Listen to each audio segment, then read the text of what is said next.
Hello everyone and welcome to my channel.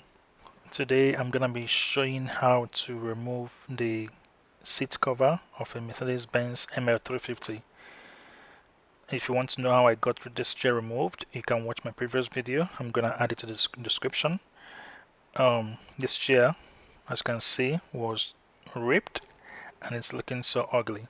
So I will have to remove the cover and replace it with a brand new one so it can come back alive. So in order to remove this seat cover, there are a bunch of clips holding the seat to the bracket. So I'm going to remove that. Gonna remove this one on the side, remove that at the bottom. There's another one on the other side, so you're going to remove it. Make sure to remove the two white clips before you start, so you can have enough room to remove the rest of the clips.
And after removing the clips, you can now easily remove the seat brackets.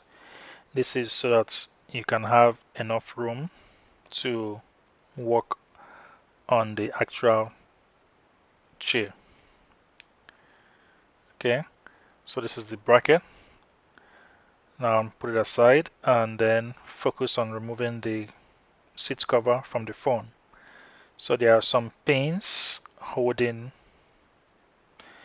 the seat cover to the foam. I guess the pin is used to give this chair the shape that it has, so you have to unhook those pins from the chair. Okay, I'm going to show you how to unhook it. It's pretty easy and you just have to use the right tools. Okay, so here is a pin. I don't know if you can see. So you're going to use plier or any tool that works for you. It's just a hook, like a pin. All you have to do is unhook the pins one at a time.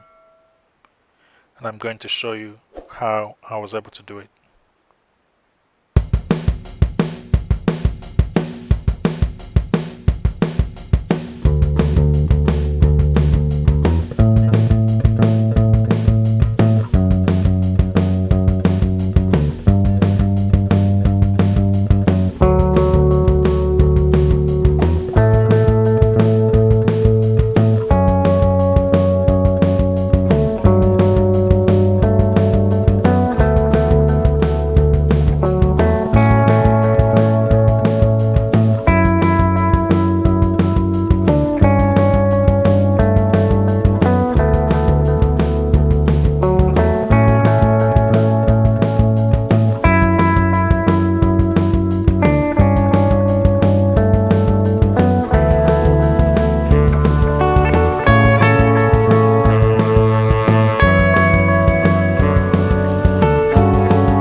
So you have to remove the pins from the right side, the middle side, and the left side of the chair. And once you are done removing the pins, just give yourself a pat on the back. You've succeeded in removing the chair cover. Also, the white part that you're seeing right now on the chair is the heating element. So be careful not to rip that apart, because if you rip that apart, your chair might not be a heating seat anymore. Okay, so be careful with that. Now that the car seat cover is out, I'm going to be replacing it with a brand new one. So in order to replace it, we are basically going to be doing the reverse of what we just did. We're going to put the pins back and the clips back, and I'm going to be doing this in my next video. So if you want to get notified when I post the next video, it would be nice if you subscribe so that you get notified when the next video drops. Okay, I hope you learned something in this video. Thank you for watching. Have a nice day.